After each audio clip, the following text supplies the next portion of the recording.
So remember guys, put HQ. So remember guys, put Quoll HQ on your line. Oh. It was going so well. Sorry.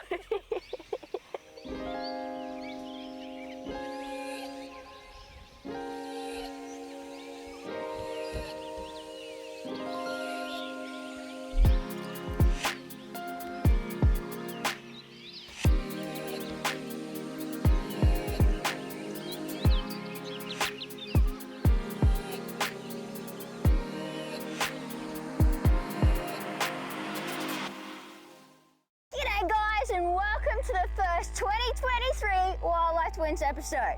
Yeah, we're super glad you spotted this video because we've got a massive mission, haven't we, Bridge? Yeah. We're actually out here to try and spot the spotted-tailed quoll. Do you reckon we're going to find one? Comment down right now in this episode. Do you think we're going to find one today? Now, before we get straight into it, where the bloody hell are we? We have to find out. And why are we in jumpers? Because we've severely underestimated the weather here. Yeah. Let's take it back.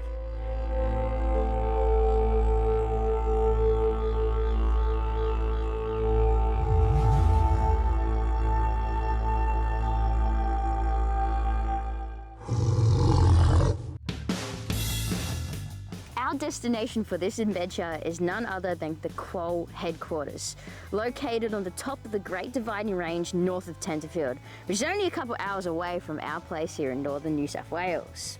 We live in such an amazing country, but with so many different environments. But today, we'll be driving through one of my most favourite landscapes in this country. Now, Quoll HQ is a 160-hectare wildlife reserve, which is actually registered with New South Wales Government Biodiversity Conservation Trust. That's a mouthful. This amazing reserve currently holds 16 different species of mammals, 91 birds, 21 reptiles, and 7 amphibians. And we cannot wait to tell you more about it. Oh. Guys, welcome to Narrabri country and also Quoll HQ. Just to think so, this place was completely destroyed by bushfires back in 2019. Oh, it's amazing, isn't it, how much the bush can come back after fires, but pretty crazy. But guys, we do have one main mission, which is to find this sassy little scallywag of a creature. The camera person. Not quite, not quite. It's kind of. We already found. It is the spotted-tailed quoll. Yeah. And, but how are we going to get around? Well, Steve have been silly or kind enough to lend us his Polaris. Oh my God, yeah. Look at it. Shotgun! Oh, like every single time. Come on, let's go.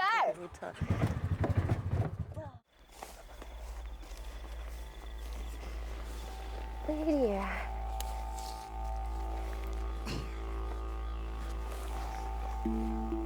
Ooh, centipede.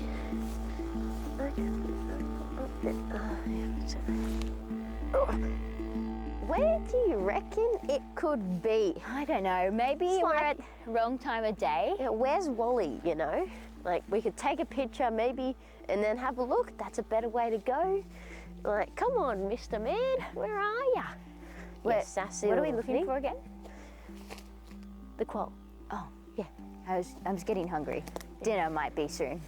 But speaking of getting hungry, I feel like you're gonna eat a quoll. Time of day is wrong. Oh, you know? Yes, yes. Just a bit of my background is coming into play here. Oh, look at this. Oh, oops, I'm so sorry. Oh, maybe it's under one of these. Oh, now I have to leave them. Oh, I don't know. Find this little bugger. Come on, guys, what are you doing down here? Oh, it's a bit of a ditch actually I just found. We've got to find the quoll. I don't know. Have you seen, there's such a lot of land to look for. Wait, mate, before we do have too much of a goosey gander around, maybe we should learn more about this sassy creature. It could help us find where it is, you know? Come on. Bad point. Let's go.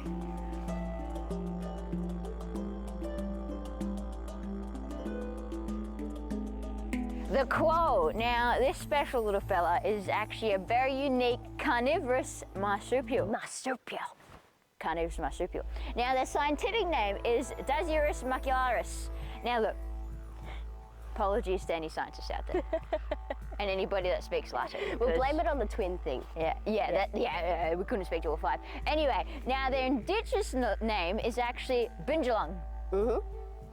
Very cool. Yeah. And these guys, they're actually the closest living relo to the thylacine. Otherwise known as a Tasmanian tiger. Yeah, how about that? Yeah. And they're obviously also, well, I shouldn't say obviously, because I don't understand this. These guys are actually commonly known as the Aussie cat, the Aussie native cat. Even though they don't look anything like a cat and they're a marsupial. And they're not really any close relative, really, anyway. Now, what they eat, well, we gave it away, they're carnivorous. But they eat anything from small mammals, birds, amphibians to reptiles. Really, it's all spectrums of their diet. They are a scavenger. Yeah, but they like a lot of, as Steve said today, they like a lot of options. I like how you're thinking, Quolls. I like how you're thinking. Vindalung. Now they're fierce and agile creatures. They do mainly hunt on the ground, but they're pretty diverse. They can actually hunt in many different terrains, such as this one behind me. This is why they play such an important and integral role in our ecosystem.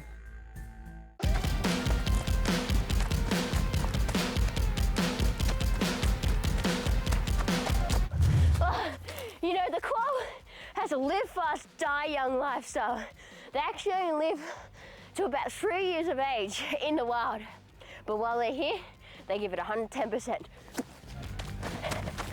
Oh there, slow down. Now I know what you're probably thinking. Why haven't I heard of these crazy cool cat kitten-like creatures? Look, they're pretty secretive, but there is a good reason to. Oh, g'day, Carol. Oh, mate, yeah, going good, mate. Yeah. Well, you should come down to the land down under and check out these crazy quoll cat things, you know? Yeah. Oh, no, I haven't seen your husband. Nah. Oh, look, if I see him, I'll give you a bell. Yeah, no worries. Yeah, see you, mate. Oh, all right. Well, come down. Yeah, all right. Yeah, bye. Over. Spotted-tailed quoll used to be all over the mainland of Australia. But now, unfortunately, they're actually classed as critically endangered here on the mainland, and their populations are severely reduced. Now, this is mainly due to the colonisation of Australia and the bringing in of pest species. People. Feral cats, foxes, pigs, goats, they're pretty much affected by a lot of things. Not to mention, a big thing for these guys, also affecting all different types of animals and species all over the world, is population isolation. So the scientific term for the separation of these populations is actually called fractioning. Now, fractioning is caused by a lot of things, but mainly by humans. So it could be by a road being put through a large natural area, farmland. It makes animals harder to cross into different populations and therefore breed. And in turn, actually decreases genetic diversity. As we mentioned before, quolls are severely impacted by feral species, such as feral cats and foxes. This is why we always bang on about keeping your cats indoors and be a responsible pet owner.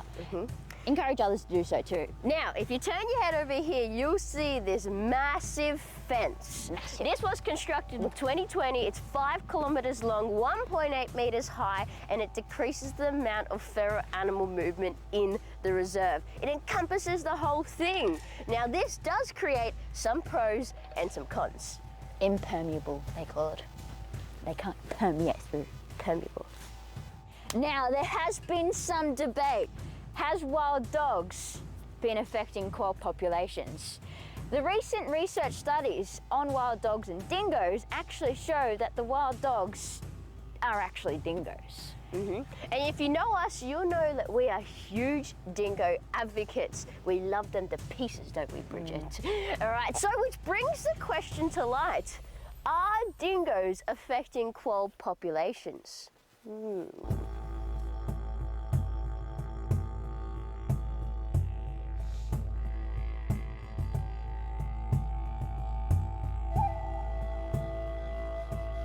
Now, interestingly enough, the term wild dog was actually created by the agricultural industry to essentially make it easier for people to cull dingoes, a native species.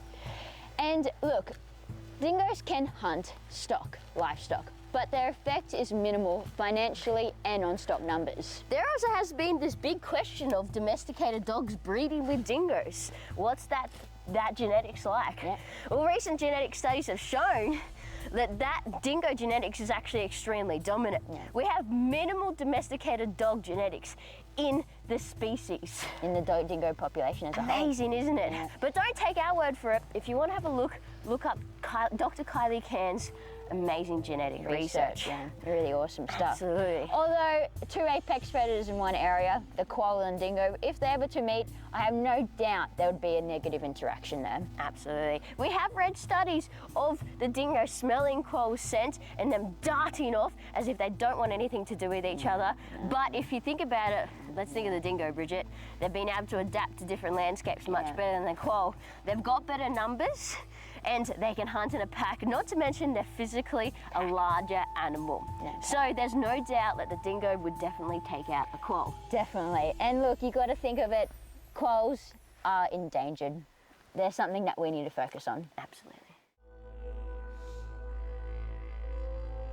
Two huge problems the quolls face is climate change and habitat loss. You see, us humans, the greedy buggers we are, we love to take up land for housing, for mines, agriculture, all sorts of things, which makes it really hard for quolls to live in these beautiful environments.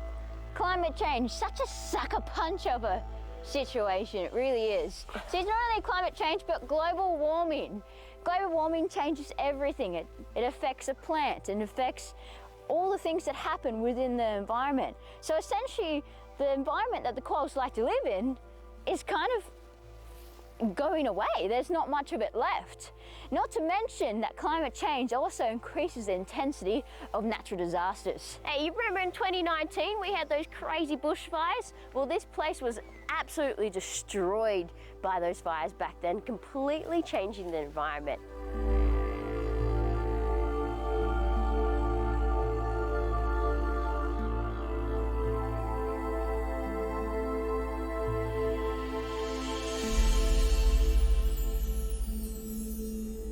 Like, where did this all come from?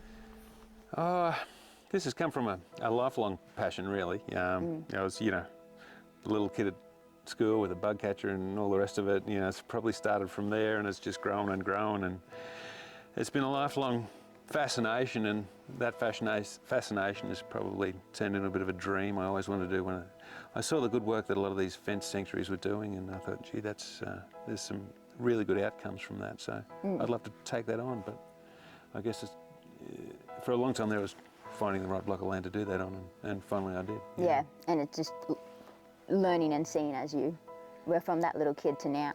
Yeah, it evolves. You learn a lot on the way. You meet a lot of people. You get a lot of advice, and you make a lot of mistakes too. Yeah. But that's all part of the project and all part of the fun. Great piece of advice there, I would say, for sure. Now, I know you may be a bit biased with this next question, but what is your favourite animal? Oh, it'd have to be the quoll, wouldn't it? How could I say anything else? Yeah, spotted tail quolls. Someone owes me $100. So why the quoll? Wow. Well, the quoll was the one animal in the guidebooks that I couldn't find when I was a kid, and the search went on for a long time until I finally sort of was old enough to get a bombed up old Land Rover and start beating around in the scrub. And Land Rover? Sorry. Should have said it. Get the holy water! Oh my gosh! Look, at least he's on a 4B, I guess. Jeez. And I just swagged around a lot of country and talked to a lot of farmers and people that might be in the know, and until I finally found one. You were just obsessed. Well, it was a driving ambition, because it was the one book in the guide, one animal in the guidebooks that I just couldn't find. Persistence, people, is key. Yeah. And then here's where you found it. Yeah, here's where I found it, this very block, just on the top of this hill. One very frosty, cold winter's morning, I snuck up there, and there was juvenile or a female, a little quoll scratching around in the leaf litter, looking for a meal, and I just went, wow. I didn't need a camera or a witness or anything. I just thought, the search is over. Yeah. That's it. Love at Knocked first on the sight. farmer's door. Yeah. It was love at first sight. Knocked on the farmer's door and negotiated on the property that day, and here we are. This 23 years later now. Yeah. Wow, how incredible. Yeah. Kind of just gone public with the Quoll headquarters in a way. Yeah. So what would you say your next steps are? Next steps are collaborations. Yeah. Next steps are making this a bigger place where people from different walks of life, people from different areas within that whole nature and ecology ecosystem can all get together, can all offer something, Yeah. work with education platforms as well. Yeah. I think that ultimately this place can be its best with as many people and as many minds working Yeah. on it as possible. Yeah, that's awesome. Great, great. Now, back to a little bit of a fun question. And I know you have some because we've witnessed it already today. Your best animal moment. Funniest best animal moment. Oh, gee, you've got me on the spot there. I knew it was a good one. I don't See, know. that idea came at the gate, you know? My funniest animal moment. I mean, you have plenty of them, I'm sure, back at home. Noah. Yeah. Oh, yeah. oh yeah. Well, yeah. My partner Bianca, she's a wildlife carer, and we certainly have some probably more funny moments at home where we're raising these cute little cherubs that turn into little kicking monsters sometimes.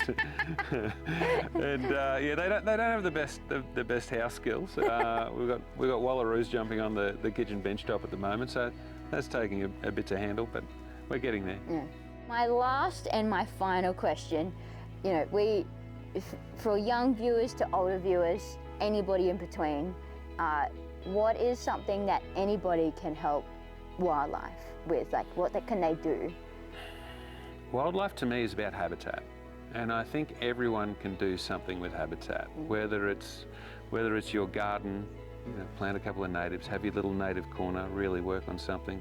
Whether it's helping out with some local bushland, everyone can do something with habitat. And from habitat, that's where the seed starts. That's where it grows from.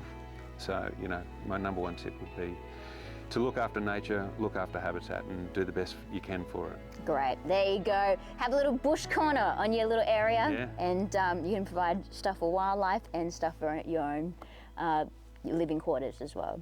Well, Steve, thank you so much for having us down. I know you do say don't let the ferals in, but I had to have to let you in a secret. Our dad does call us the ferals, so you're kind of broken your rule there.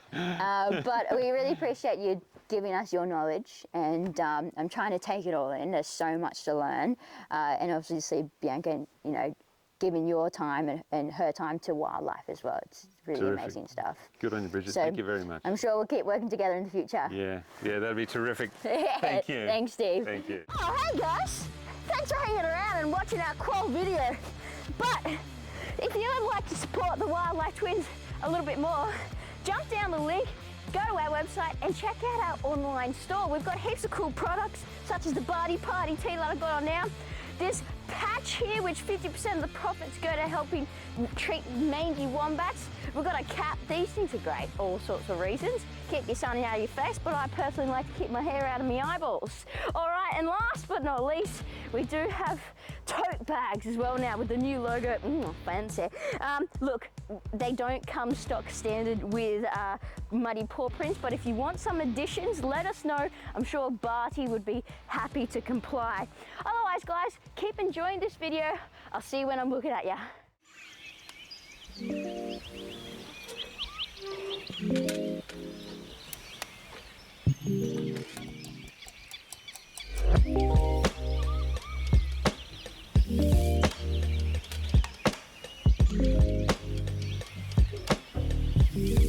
Good morning. Guys, we were lucky enough to stay here on site at Quoll HQ. Steve actually invited us to stay in this beautiful cabin here. We had all these little guests last night, but unfortunately no quoll. We had possums, we had all different types of kangaroos. We actually had different rat species. I think I saw a couple of gliders flying around. It was absolutely amazing. But if you come over here, actually, this rock face is coming to have your quoll here and there come down.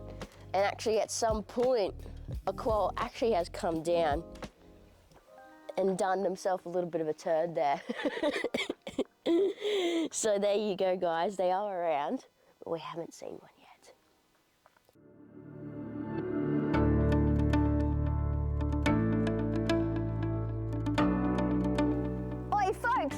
take a look at Steve's future dreams and plans for Quoll HQ. Now that's a shed. That's a shed. The first thing that Steve really wants to get into now, because you know what, Quoll HQ has really only just become open to the public, kind of. It's got so much potential. It's getting there, right? So this will turn into a full-on education facility focused on particularly students. So they can come into this facility out of the weather and really understand what Quoll HQ is all about. They can stay, they'll have dorms, massive educational facility. Yeah, really safeguarding the native environment which is around us, which is what Quoll HQ is all about. But what is cool is this. All right, these right here are soft release enclosures. Now these enclosures are perfect for animals that have been in care for quite some time and need to practice learning going into that big outdoor world. It's absolutely fantastic. Take a look at this fence. So these little animals going into this area, this could be koalas, it could be quolls, it could be all sorts of species. Go in here and learn how to forage, learn how to climb. So cool. Free from predation, nothing can get in there to eat them due to this hardcore fence right here. I don't want to touch that. Now, how many will he have on here? He will eventually have 3 for multiple species, but 1 particularly dedicated for those crazy koala bears we have, koalas. So, you know what, my sweet people, they don't care for so long. They actually need to come in here to learn how to do their things properly, climb, get over things before they get into the real world, which will be Quoll HQ in itself. But there's too many details to really cover. So you're gonna have to follow Quoll HQ page, keep on their website. You gotta come here in the future, but Keep in tune with the details.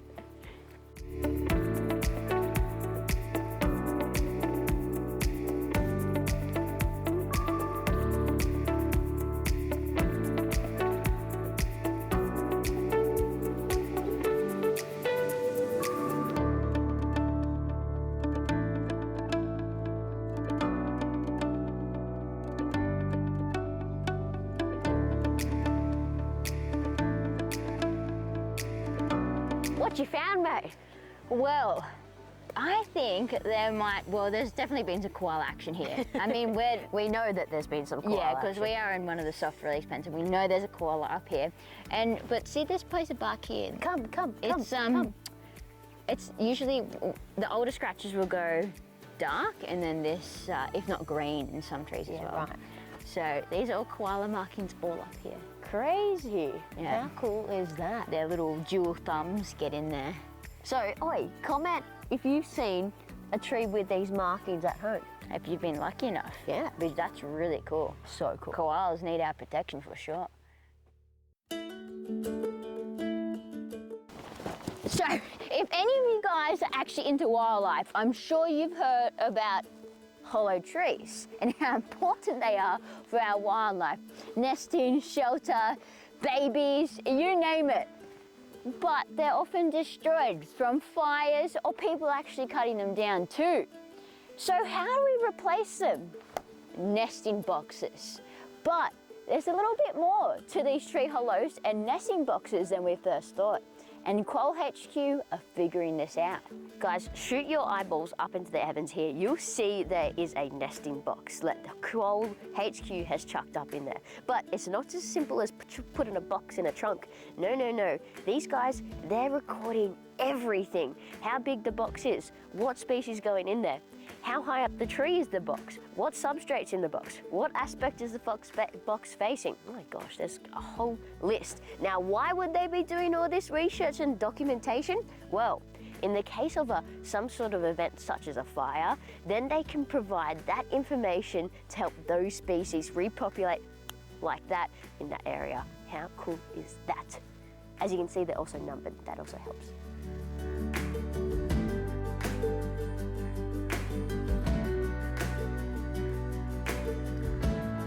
Well, Bridget, I think in the quoll finding department, I think we're stuck between a rock and a hard place. I would say that's accurate. I'm quite disappointed. This is my face of disappointment.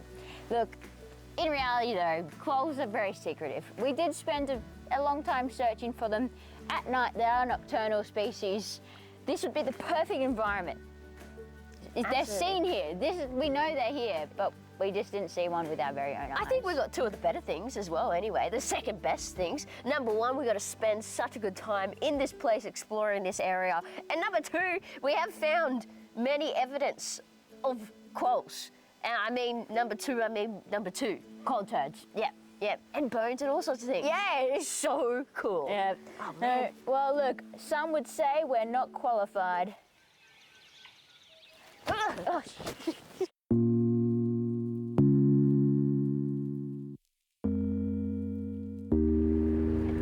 Oh, of course it is. Of course it is. My turn. Passenger 7 minutes rules. older doesn't get Passenger you rules. anything these days. Some people are Every single disqualified time we to go drive somewhere, a vehicle of I'm this the one caliber. who has to do the gate every single time. Thank you, My peasant. goodness. Thank you. Oh, hi guys. Look, that's actually gonna bring us to the end of our adventure here at Quoll HQ. This place has made me fall in love with the Aussie landscape even more. Who would have thought? Such an amazing location.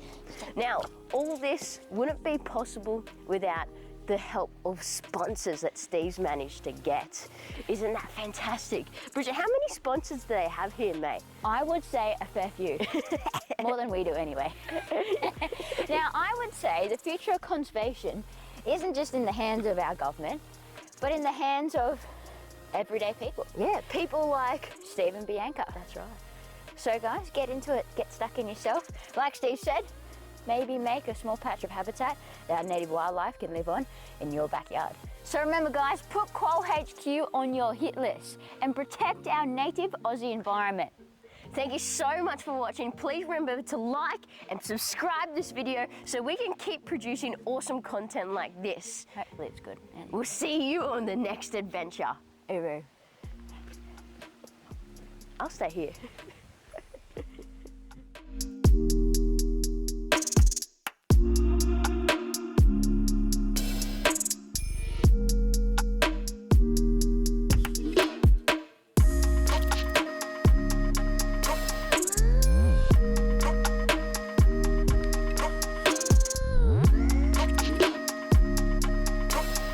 We'll see you in the next adventure. Oh, look, mate, just give me a bloody job at 60 minutes, you know? Layla McKinnon hit me up, eh?